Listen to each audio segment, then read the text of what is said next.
Ya, selanjutnya kita akan mempelajari tentang jenis model yang kedua, yaitu model pertumbuhan populasi yang berbentuk eksponensial.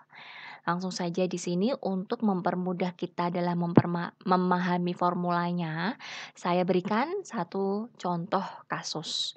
Ya, misalnya pada awal tahun kita menabung sebesar A rupiah dengan bunga tertentu di sebuah bank. Berapakah jumlah uang kita pada waktu yang akan datang? Nah, misalnya ada rumusan masalah dengan kasus demikian ya, teman-teman. Nah, ini kan masih sangat umum.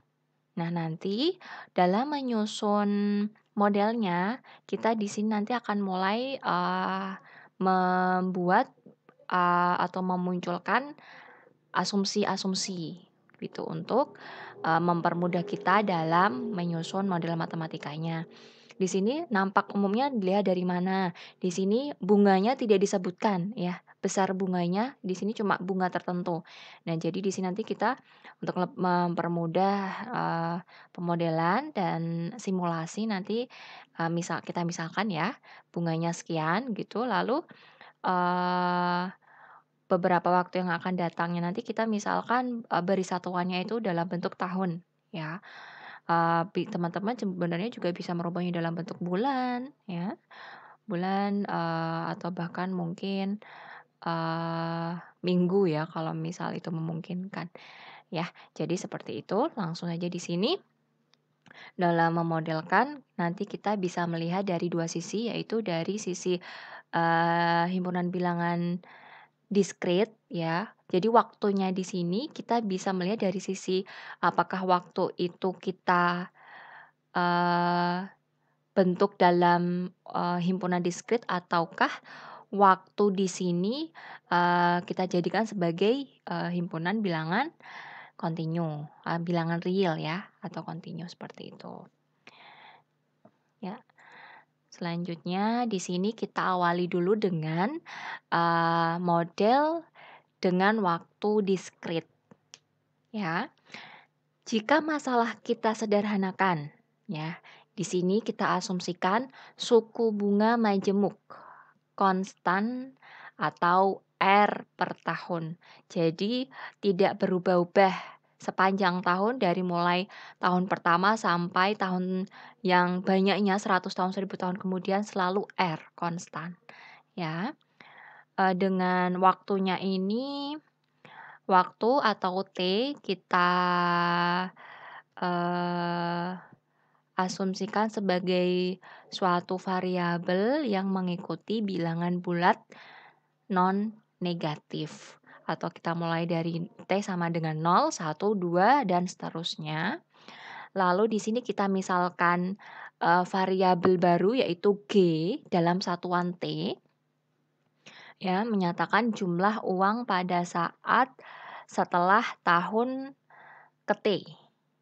Nah, di sini selanjutnya karena, diketahui, T-nya itu sama dengan 0, 1, 2, 3, dan seterusnya, di sini kita bisa menguraikan, besarnya uang pada,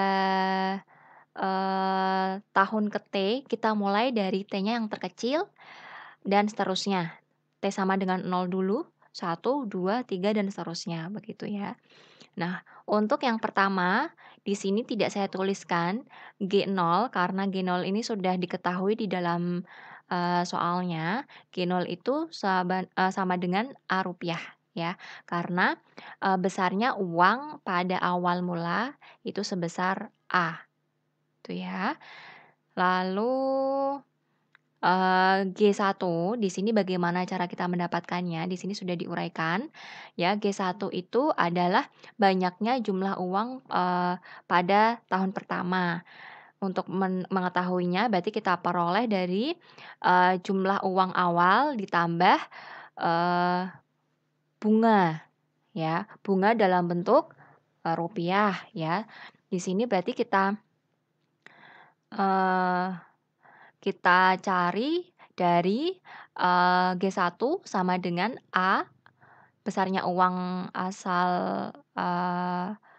besarnya uang, awal mula ditambah besarnya, bunga dalam satuan rupiah, ya. Jadi R kali A, suku bunganya dikali dengan, uang pada saat itu. Karena uang pada saat itu masih dalam A, belum nambah, jadi RA.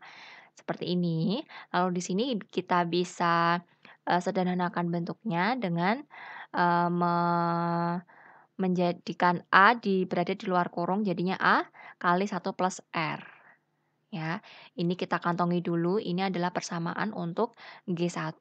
Selanjutnya kita cari untuk G kedua atau, besar uang pada tahun kedua. Pada tahun kedua berarti, rumusnya adalah, eee, uang pada saat itu ditambah bunga sama seperti sebelumnya. Ya di sini uang pada saat itu berarti, eee, G1 ya, ditambah bunga yang dia peroleh pada saat itu juga. Berarti G1 plus R, akan tapi saat ini pengalinya tidak seperti sebelumnya, karena uang pada saat itu sudah berubah menjadi G1 ya. Jadi R kali G1. Nah, dari sini analog caranya kita keluarkan G1-nya sehingga diperoleh G1 dikali 1 plus R. Nah, dari sini, kita uraikan G1-nya, sebagaimana kita yang sudah kantongi tadi, G1 itu sama dengan A kali 1 plus R. Jadi di sini kita tulis diperoleh A dikali 1 plus R pangkat 2. Nah, di sini kita kantongi lagi, bentuk yang terakhir untuk G1. Selanjutnya kita cari lagi untuk yang G3. G3, analog ya, sama caranya, kita peroleh dari, eee, besarnya uang pada saat itu ya, ditambah dengan besar bunganya. Ya dari sini sama caranya G2 kita keluarkan, lalu kita substitusikan G2-nya. Tadi G2-nya ini adalah 1 plus R pangkat 2. Ya, jadinya di sini diperoleh seperti ini bentuknya. Pada akhirnya diperoleh bentuk yang paling sederhananya itu A dikali 1 plus R pangkat 3. Nah, cara ini kita lakukan, analog seterusnya G4, G5, G6 ya, sampai kita peroleh bentuk umum ya. Kita peroleh bentuk umum itu dari pola yang ada di G1, G2, G3, dan seterusnya. Kita lihat polanya seperti apa. Di sini teman-teman bisa lihat polanya. Untuk G1 itu diperoleh A, kali 1 plus R pangkat 1. G2 diperoleh sama dengan A kali 1 plus R pangkat 2.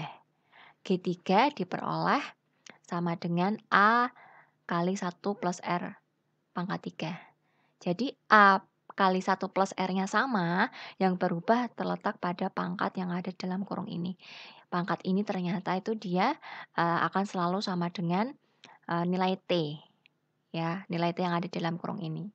Nah, jadi dari sini kita peroleh bentuk generalisasinya, formulanya untuk GT atau besar uang pada tahun ke-T adalah sama dengan A dikali 1 plus R pangkat T, dengan T-nya itu berjalan dari 0, 1, 2, 3, dan seterusnya. Nah, dari sini, ini sudah kita peroleh bentuk eksplisit ya. Kalau dari bentuk eksplisit ini, mudah untuk kita dalam, menentukan yang lain-lainnya seperti misalnya, nanti pada tahun ke-10 berapa begitu, ya. Nah di sini untuk mempermudah, simulasi di sini, kita mau ngecek ya, formula yang kita peroleh terakhir ini, ya dengan cara kita misalkan A-nya itu 15 juta. Ya, lalu R-nya kita misalkan, sebesar 10%, maka kita peroleh tabel seperti ini, ya. R-nya selalu konstan, ya, lalu T-nya berjalan dari 0 sampai seterusnya, A-nya itu selalu 15 juta karena memang A itu kan, konstan ya, tidak ber berubah. A itu adalah modal awal ia nabung di bank tersebut, selalu kan 15 juta. Nah, jadi di sini, yang mulai berubah di sini 1 plus R pangkat T, ya, kalau saat kita mensubstitusikan nilainya, jadinya seperti ini, lalu diperoleh kitanya seperti ini. Ya 15 juta awalnya. Tahun kedua jadi 16.500.000. Nah, tahun selanjutnya jadi 18.150.000 dan seterusnya. Jadi, eee, seperti ini, model yang terbentuk saat kita mengasumsikan model waktunya diskrit dengan suku bunga majemuk konstan per tahun. Dari sini, teman-teman coba perhatikan ya, perbedaannya dengan yang, linear, yang jenis model pertama tadi. Kalau linear itu setiap satu periode waktu itu dia pertambahannya itu selalu sama, ya, sebesar D per tahunnya, gitu ya. Nah, kalau yang ini kita lihat, di sini, tahun pertama ini, selisihnya sebesar 1.500.000 ya. Lalu tahun kedua selisih dari tahun sebelumnya itu berarti 1.650.000 ya, dan seterusnya akan selalu meningkat ya selisihnya dari sebelumnya. Kurang lebih kalau dibentuk, grafiknya dalam sumbu koordinat Kartesius seperti ini kurang lebihnya. Ya di sini saya tidak memasukkan angka-angka realnya, cuma kurang lebih nanti akan bentuk seperti ini. Dia itu, dalam bentuk noktah-noktah ya, karena di sini diskrit akan tapi noktah-noktah itu jika disambungkan dia nanti akan berbentuk, seperti, eee, kurva eksponensial yang selalu naik begitu. Karena teman-teman bisa lihat tidak, pernah turun ya, nilai, atau jumlah uangnya dari 15, 16, 18 ya, dia selalu naik akan tetapi naiknya itu memang mungkin tidak selalu sama ya, berbeda. Kalau sama nanti jadinya dia linear, itu ya. Nah, di sini mengapa pada model ini disebut dengan, model eksponensial. Kurang lebihnya seperti itu. Akan tapi dalam hal ini, teman-teman juga perlu berhati-hati ya, entah nanti diskrit atau kontinu, waktunya, T-nya, ini, ada kalanya kita baru bisa melihat bentuk, grafik eksponensialnya itu saat T-nya itu dia amat sangat besar, ya. Kalau masih, T yang bilangan kecil-kecil seperti ini ada kalanya tuh dia masih terlihat linier, karena mungkin, selisihnya yang sedikit gitu. Jadi, nampaknya linier, akan tapi nanti kalau T-nya kita perbesar, nanti akan terlihat bentuk eksponensialnya. Di sini saya berikan contoh kasusnya ya. Di sini, ada satu kasus saat mau menghitung banyaknya ikan di dalam danau. Gitu ya. Di sini saya tidak bahas lagi ya nanti caranya analog sama seperti yang tadi, nanti teman-teman bisa mencobanya dengan mencari formulanya ya. Saat nanti teman-teman ketemu formulanya ya, bentuk, model eksplisitnya, kemudian disubstitusikan T sama dengan 1, T sama dengan 2, sampai 5, nanti diperoleh, nilainya di sini ya. Ini untuk, misalnya F ya, F1, F2, F3, F4, F5 ya. Seperti ini grafik dari, eee, model tersebut. Nampaknya ini linear ya, ya. Padahal kalau kita, perbesar rentangnya di sini T-nya kita perbesar nih, sampai T30 kita cari ya. Jadi setelah, F5, kemudian, dicari F10, F20, F30. Nah, di sini nanti ketemu dia itu, berbentuk, meninggi melengkung seperti, grafik eksponensial pada umumnya.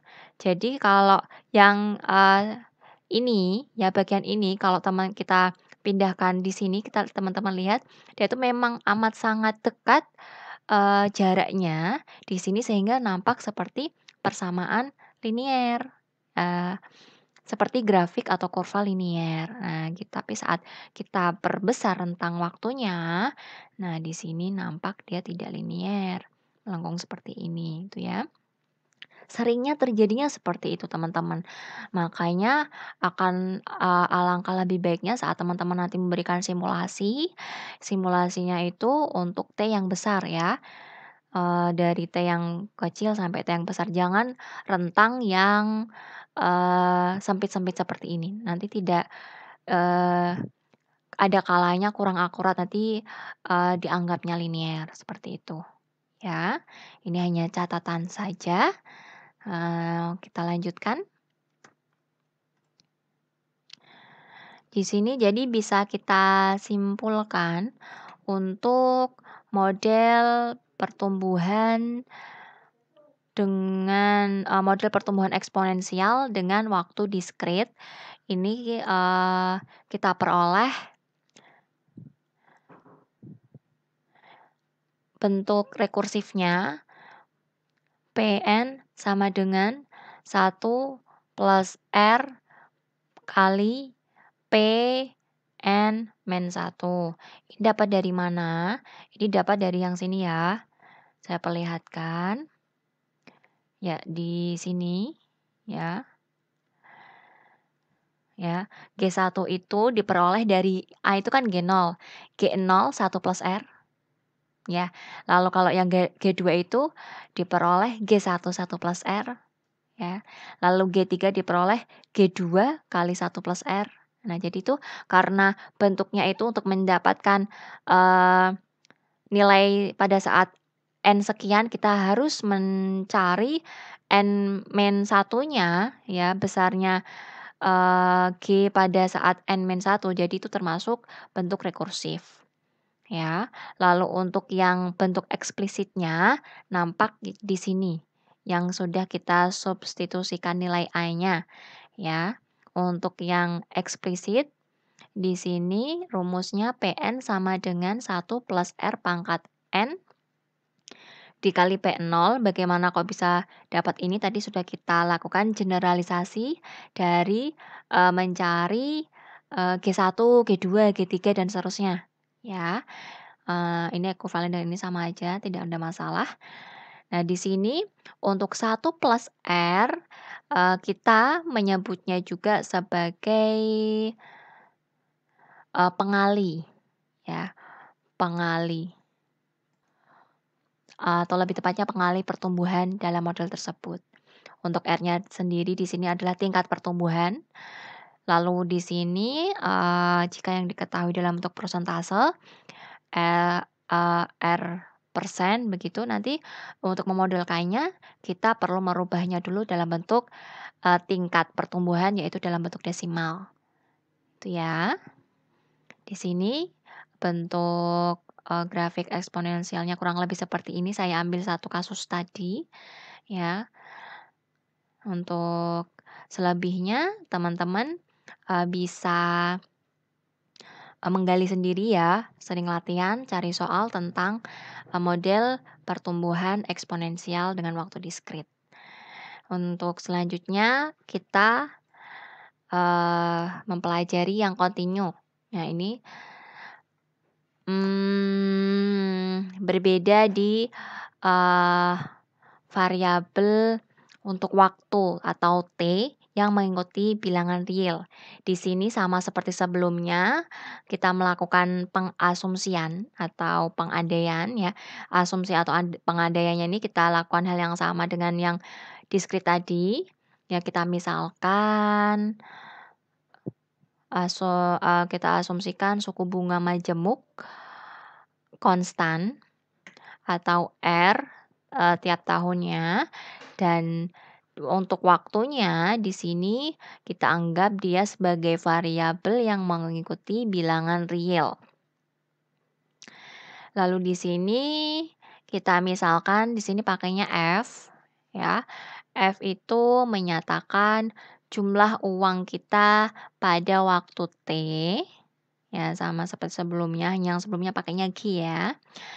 Dan diasumsikan Ft itu fungsi diferensiabel terhadap T.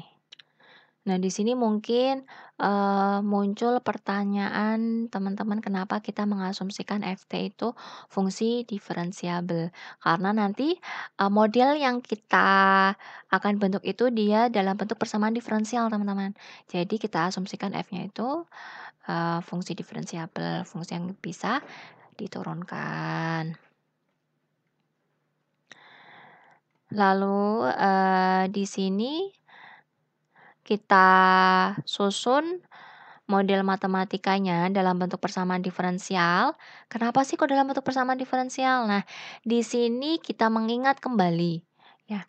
Di sini kan kita pakainya waktunya itu kan sebagai suatu bilangan real. Ya, jadi kurvanya nanti kalau teman-teman buat di sumbu X-nya itu kan amat sangat dekat sekali antar noktah atau titiknya. Ya, jadi di sini delta T-nya itu kita anggap dia itu sama dengan 0 atau delta T-nya itu mendekati 0, saking dekatnya.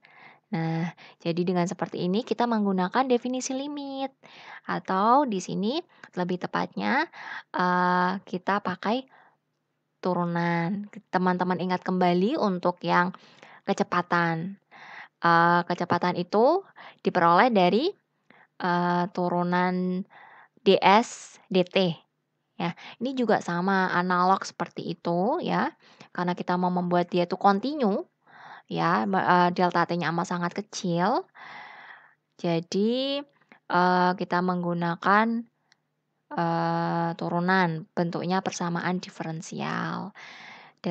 Jadi teman-teman ingat kembali df/dt ya. df/dt ini seharusnya ada itu ya, df/dt sama dengan rft dulu. R kali ft. Kurang lebih seperti ini ya. df/dt sama dengan rf ya. Dari sini kita ketahui sebagaimana soalnya nilai awalnya kan A, berarti F0 sama dengan A. Nah, kemudian di sini kita tulis dengan menggunakan redaksi berbeda, ya tapi sama teman-teman, jangan bingung ya, senilai ya, tidak merubah nilai ya. Dari sini kemudian ini kan masih dalam bentuk rekursif ya, karena kita harus belum tahu nilai. Kita kan sebenarnya mau mencari nilai Ft ya, tapi di sini malah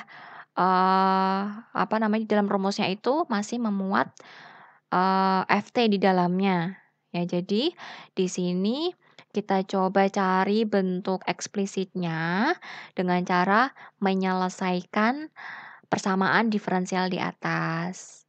Nah, jadi di sini kita lakukan penyelesaian dengan menggunakan kalkulus seperti biasa ya, diintegralkan, nanti akan diperoleh seperti ini. Teman-teman ingat ya, persamaan diferensial separabel ya, diintegralkan di kedua masing-masing ruas, lalu diperoleh ln Ft sama dengan RT plus C.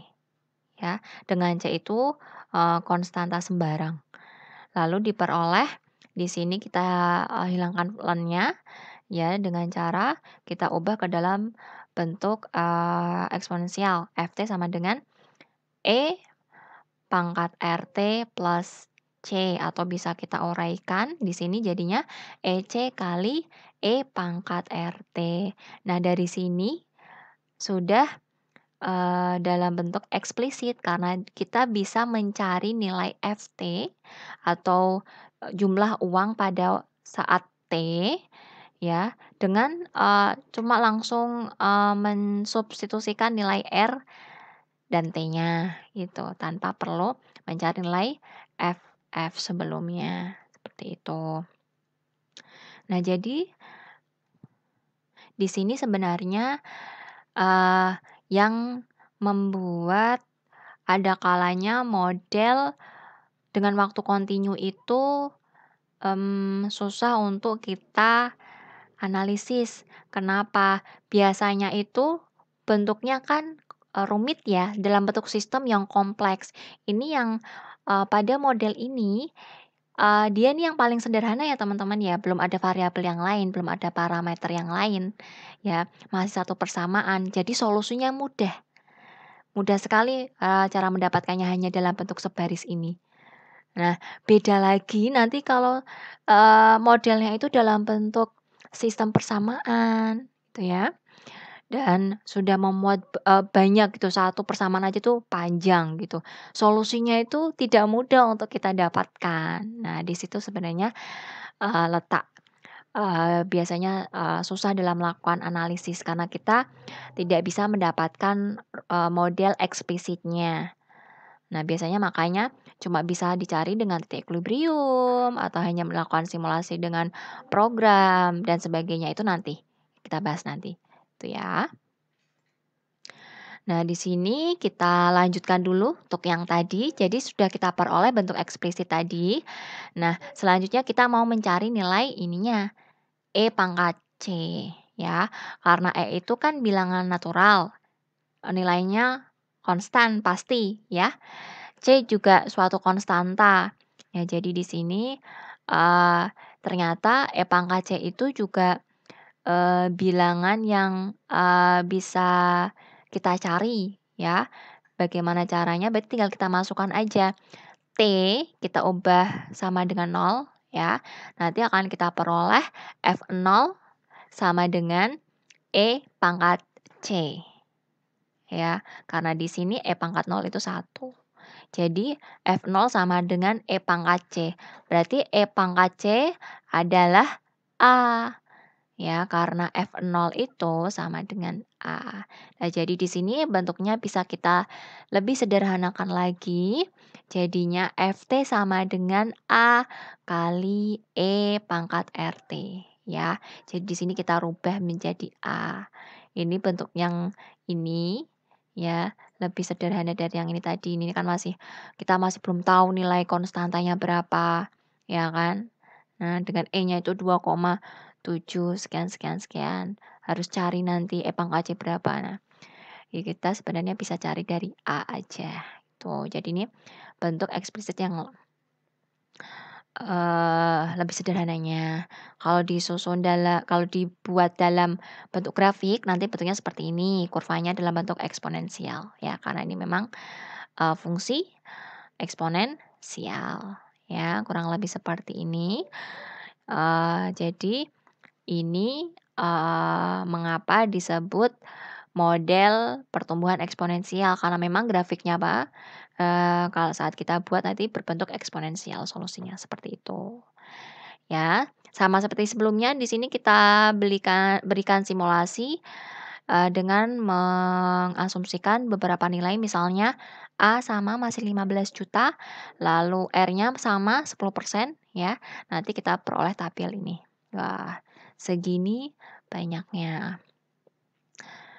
Kalau ini cuma permisalan ya, karena T-nya itu kan kontinu. Di antara 0 dan 0,1 sebenarnya kan masih ada 0,05 ya. Di antara 0,1 dan 0,2 masih ada 0,15 dan seterusnya. Jadi, tidak bisa mewakili, keseluruhan. Ini tidak bisa kita uraikan satu persatu seperti yang di, model diskrit gitu. Ya, karena memang T-nya itu kontinu kita anggap deltanya itu, mendekati 0 atau hampir sama dengan 0. seperti itu. Yang selanjutnya di sini, kalau teman-teman mau membandingkan hasilnya ya, membandingkan hasilnya antara, model pertumbuhan eksponensial yang satu diskrit, yang satu kontinu T-nya. Untuk yang ini yang kontinu, yang ini diskrit ya. Di sini yang bisa kita bandingkan misal saat T-nya sama, 0 ya. Di sini 15 juta memang, diketahui ya nilai awalnya itu 15 juta. Lalu di sini T sama dengan 1, di sini 16.500.000. Kalau di sini saat T-nya sama dengan 1 sekian. Nah, jadi ada, nilai error ya, ada, selisih perbedaan ya. Selanjutnya yang di sini T2-nya itu 18.150.000, kalau di sini duanya itu 18.321.000. Nah, di sini letaknya. Jadi walaupun ada selisih akan tapi masih, bisa dikatakan hampir sama ya nilainya 15 juta, 16 juta, 18 juta. Itu ya. Tapi walaupun memang ada tingkat kedetailannya itu memang lebih, detail yang kontinu karena dia itu, bisa lebih, mewakili yang eee, delta T-nya itu amat sangat dekat dengan 0. Delta T itu selisih T-nya. Itu ya grafiknya lebih, eee, rinci gitu, beda dengan yang ini. Nah, seperti itu, ya. Ya demikian untuk selanjutnya mungkin agar lebih nampak jelas perbedaannya di sini kita simpulkan dulu ya. Di sini untuk yang, tadi, untuk model pertumbuhan linier, di sini bentuk, rekursifnya lalu, eksplisitnya ya, dengan D-nya itu selisih atau beda per satu satuan waktu ya. Lalu di sini model pertumbuhan eksponensial dengan waktu diskrit ya, bentuk rekursifnya seperti ini, bentuk eksplisitnya seperti ini ya. Lalu diketahui pengalinya itu 1 plus R ya. Dan di sini untuk yang ini model eksponensial yang kontinu ya, yang kontinu bentuk, rekursifnya ini ya, lalu bentuk eksplisitnya ini ya. Kalau dilihat dari grafik, kalau untuk yang grafik, linear seperti ini dia berbentuk garis lurus akan tapi karena di sini kita menyusunnya itu tadi n-nya itu kan dari 0, 1, 2, 3, berarti kan dia diskrit. Jadi dalam bentuk titik-titik ya. Tapi kalau disambungkan akan, berbentuk garis lurus atau linear. Lalu untuk yang eksponensial dengan, T diskrit, di sini grafiknya nanti akan berbentuk, titik-titik juga akan tapi jika dihubungkan dia nanti akan berbentuk seperti, grafik eksponensial, ya. Kemudian untuk yang selanjutnya jelas ini karena dia, berupa persamaan eksponensial, ya, fungsi eksponensial, jadi grafiknya dia berbentuk eksponensial. Ya, ini untuk yang eksponensial kontinu.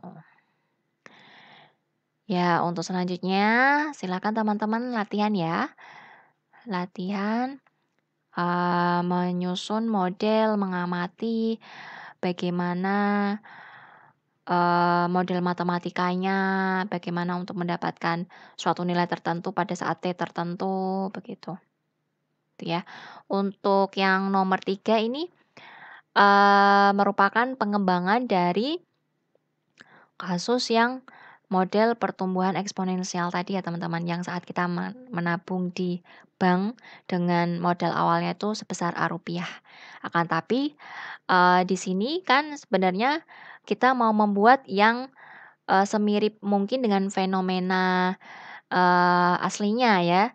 Di kehidupan realnya, kalau teman-teman perhatikan ya, di sini, eee, suku bunganya itu tidak selalu konstan, R-nya itu setiap tahun tidak selalu 0,1 ya. Ya, jadi, untuk yang, contoh yang latihannya di sini dibuat berbeda, tapi yang sederhana dulu aja. Berbedanya tuh cuma, dilihat dari 3 tahun pertama dan sesudahnya, ya. Misal yang 3 tahun pertama itu, suku bunga majemuknya R1 besarnya, lalu, setelah tahun ketiga berbeda menjadi R2. Nah, ini nanti seperti apa, model, pertumbuhannya seharusnya ini lebih kompleks ya, lebih, kompleks sedikit karena memang ada yang sedikit kita rubah, seperti itu. Untuk, pengetahuan saja nanti terbentuknya akan seperti ini teman-teman grafiknya, ya. Masih dalam bentuk eksponensial di sini, ya ada sedikit patahan di sini. Ya, silakan teman-teman bisa, digali sendiri dulu nanti kalau ada permasalahan, teman-teman bisa tanyakan, diskusi dengan teman, yang lain juga boleh. Ya berarti, cukup sekian teman-teman untuk perkuliahan daring kita kali ini. Semoga bisa bermanfaat, semoga bisa memberikan sedikit pemahaman, syukur bisa banyak pemahaman kepada teman-teman. Teman-teman silakan, menggali tentang materi ini dari sumber seluas mungkin ya, silakan membaca, di internet, di buku, e-book, eee, mungkin ada keterbatasan dari saya, teman-teman bisa melengkapinya dari sumber yang lain itu, begitu ya. Demikian saya mohon maaf ya kalau ada salah dan kurang. Eee, nah kita bisa lanjutkan diskusi di, WA-G. Demikian teman-teman, saya akhiri, wallahul muwaffiq ila aqwamit thoriq. Wassalamualaikum warahmatullahi wabarakatuh.